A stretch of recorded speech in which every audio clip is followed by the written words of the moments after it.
Of course, whenever you hear that beat, you know it's time for headlines. And when we have headlines, we don't hesitate. We head over to TK. I know where we get eye to honestly, it's eyebrow action for me. Good morning, TK. Great morning. Great morning. It's good to see you guys. Good to see you. Yeah. Oh, are we ready? Are we ready for my special? I'm excited for my headline this morning. I am ready. Are you ready for it? Yes. Let's do it. Let's do it. We're talking Easter, of course. So the story of Easter unveiled. Millions around the globe are commemorating the pivotal event of Easter, marking the resurrection of Jesus Christ. This significant moment is central to the Christian faith. The narrative begins with the trial and crucifixion of Jesus, a controversial figure whose teachings stirred both devotion and dissent among the masses. Executed by Roman authorities at the behest of religious leaders, Jesus was laid to rest in a tomb, prompting a period of mourning and uncertainty among his followers. However, the story takes an unexpected twist as reports emerge of the tomb being found empty just 3 days later. Eyewitnesses claim to have encountered Jesus alive, with accounts of miraculous sightings spreading rapidly throughout the region.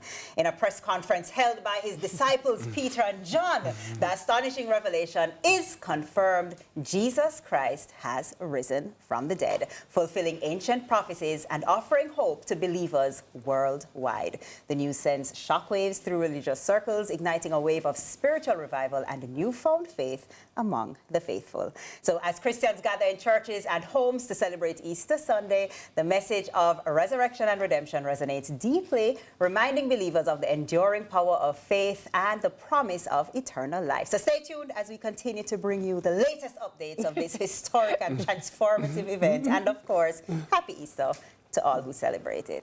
Wow, what a headline. You know, if that happened during the age of internet, it would have, you know, it would have went viral, firstly. For sure. For sure. Broke the internet, for sure. For sure. What else would happen? I mean, TK would be reading it with that kind of joy and celebration. Well, and in the moment, if I were reporting live to a Jamaican audience that somebody was buried and risen in 3 days, your reaction. I don't know if joy would be my first instinct. A mix of joy.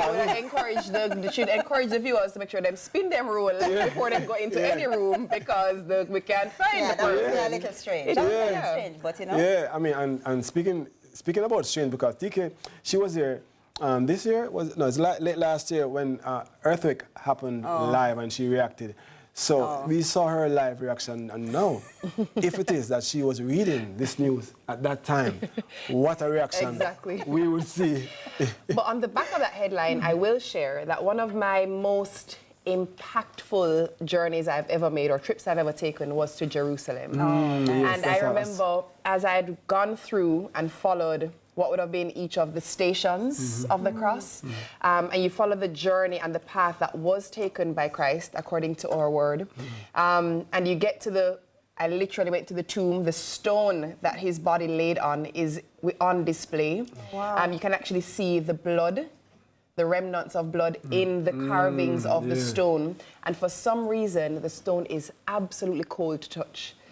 Ice cold. The room is warm. The climate is hot. It's extremely hot outside, but when you touch that stone, it is cold to touch. And same can be said of, as you're going through the old Jerusalem, there's a moment where, as he's carrying the cross and he's whipped across his back and he falls over onto the wall and he braces, there is a handprint that is embedded into the stone. Again, you touch all the stone around it, it's warm. In that point, the stone is cold. That's crazy. And to have lived and experienced that is absolutely, it will forever stay with me as one of my best experiences I've ever had. Fantastic. IT, you have to do that. Sunrise trip to Jerusalem. Say less. Sunrise trip to Jerusalem. Who do we call about that? Let's do it. Anybody in the room we can talk to? We cannot do it on a Tuesday or Wednesday. We have to do it on a holiday. I don't know how Tami managed you. OLY day. I see what you did there. No, but I mean, but listening to that story, that sharing, took my breath away, because I can just imagine, I can only imagine what that experience, and I really would like to go there but I'm trusting I'm going to the New Jerusalem. But that's it. That's the headline that I have for you this morning. Yeah, awesome. Good news. Always it's good the gospel. to have you. Thank you. All right, on the other side of the break, we dive straight into our Easter Monday celebration with Word and Worship featuring John Mark Wigan. You've never seen a sunrise quite like this. Please stay with us.